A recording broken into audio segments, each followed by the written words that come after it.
Hello everyone, welcome to Chart of the Day. Myself Rai Masum Raja from MarketSmith India.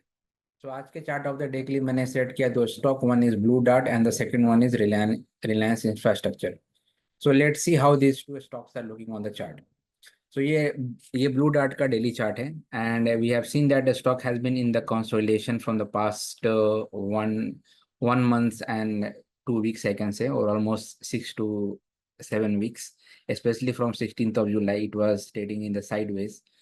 और आज के trading session में it has given the trend line breakout and also it has bounces back from its 21 DMA, and at the same time it has also given the consolidation based breakout as well, with above average volume if you look at the volume profile as well.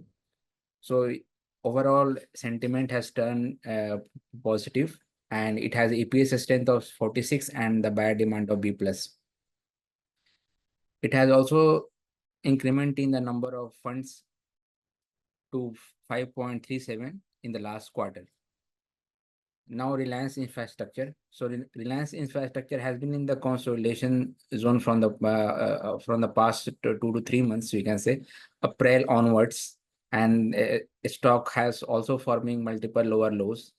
And जो recent अभी जो इसने जो low बनाया around 195 on 4th of September, it has witnessed some buying interest as well. And in this buying interest, it has successfully hold its 200 DMA, this black line. And आज के trading session में it has also bounces from its 21 DMA as well. So थोड़ा सा sentiment positive हुआ है यहाँ पे.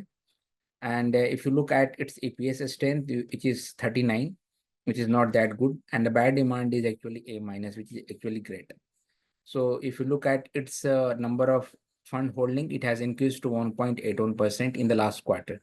So आज के चार्ट ऑफ द डे के लिए इतना ही. मिलते हैं next day with another stocks and another chart. Thank you so much for watching the video.